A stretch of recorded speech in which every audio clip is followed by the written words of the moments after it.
Salut à tous et bienvenue dans cette nouvelle vidéo où on va analyser ensemble les matchs de ce vendredi 24 mars. Donc ça va se passer pour les qualifications de l'Euro 2024. Si vous aimez ces vidéos, mettez un maximum de pouces bleus et pensez également à rejoindre le canal Telegram. D'ici peu, on va vous envoyer pas mal de pronostics sur ces fameuses qualifications de l'Euro. Mais comme vous le savez les amis, ces vidéos, on analyse chaque match, on vous partage notre premier ressenti et après, comme ça peut vous aider pour vos choix par la suite. Donc on va passer en revue tous les matchs, hein. Bon, on va pas passer beaucoup de temps sur certains matchs parce que je pense qu'il n'y a rien d'intéressant. Mais bon, vous allez voir tout ça de toute façon. Donc Bulgarie contre Monténégro, c'est le premier match de cette affiche qui commencera à 18 h. Et comme vous le voyez, c'est un groupe plus ou moins ouvert où il y a quand même la Serbie, la Hongrie qui, je pense, devrait finir en les des premiers. Mais sait-on jamais, il y a quand même le Monténégro, la Bulgarie, la Lituanie, ça peut aussi se jouer là-bas.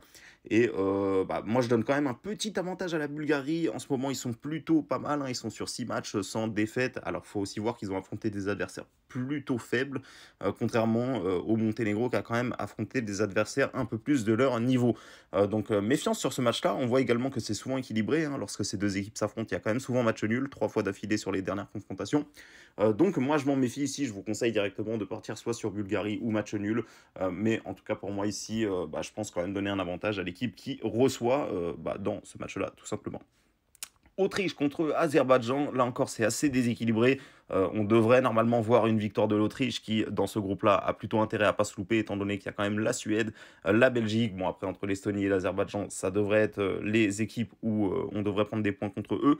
Mais voilà, pour moi, je pense que l'Autriche ici va gagner, il n'y aura pas de surprise. Après, à voir, pourquoi pas aller chercher des buteurs. Encore une fois, n'hésitez pas à rejoindre le Telegram.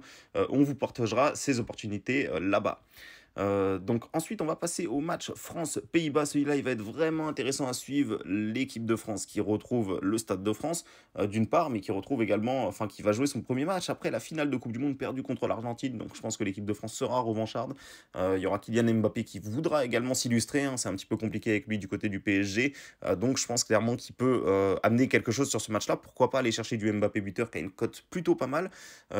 Personnellement je pense que l'équipe de France à domicile devrait faire le taf. Ça devrait être compliqué néanmoins, je ne m'attends pas à une grosse victoire, mais ça devrait le faire pour ma part. Donc je vous donne victoire de la France et pourquoi pas aller chercher du Mbappé buteur. Je pense que ça sera proposé en code boosté, donc encore une fois, j'insiste, hein, n'hésitez pas à rejoindre le Telegram si vous souhaitez suivre nos investissements ce soir-là. Gibraltar contre Grèce, ici je pense que vous n'avez pas besoin de moi pour vous dire que la Grèce devrait l'emporter, il y a quand même un niveau d'écart entre ces deux équipes. La Grèce qui est d'ailleurs dans le groupe de la France et des Pays-Bas, hein. C'est quand même un groupe assez équilibré mine de rien, parce que hormis cette faible équipe de Gibraltar, eh bien la Grèce, l'Irlande, les Pays-Bas, ça devrait batailler entre ces équipes-là. Rien n'est fait d'avance, hein, donc il y a quand même intérêt à ce que la Grèce se loupe pas contre ce type d'équipe-là, hein. Il faut d'ailleurs marquer le plus de buts possible parce que ça pourrait se jouer au goal average.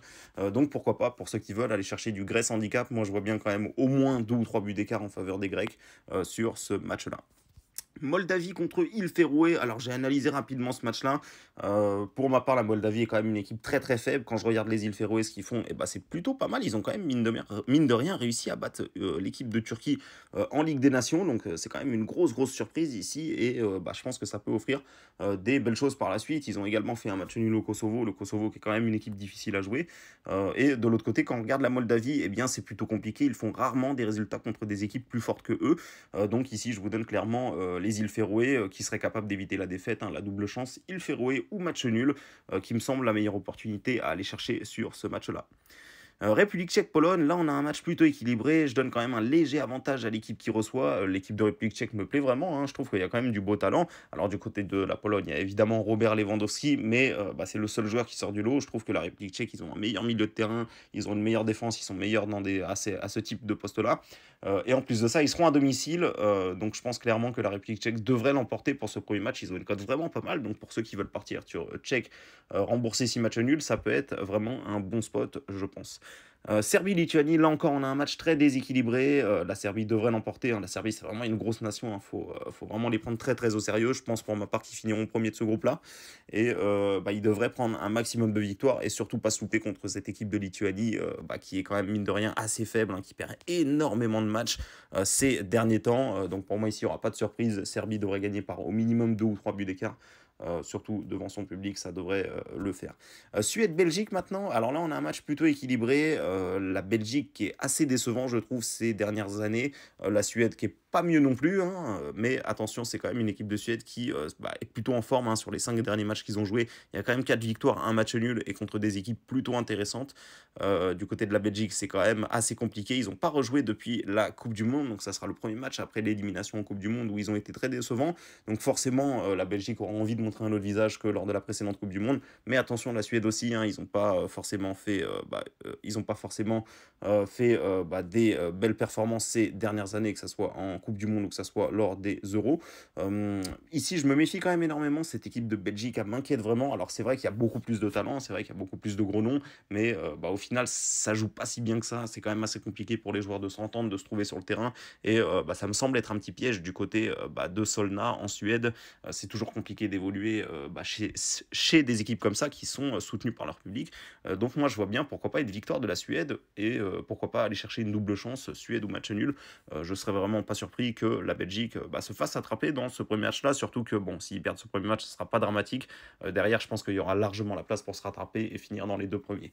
Donc voilà les amis, j'espère que cette petite vidéo vous a plu. Encore une fois, si vous souhaitez voir mes pronostics personnels et suivre un petit peu notre stratégie, eh bien n'hésitez pas à rejoindre le canal Telegram, hein, je vous mets le lien à chaque fois dans les commentaires ou dans la description. Et sur ce, eh bien, je vous dis à bientôt pour une prochaine vidéo ou à tout de suite sur le canal Telegram.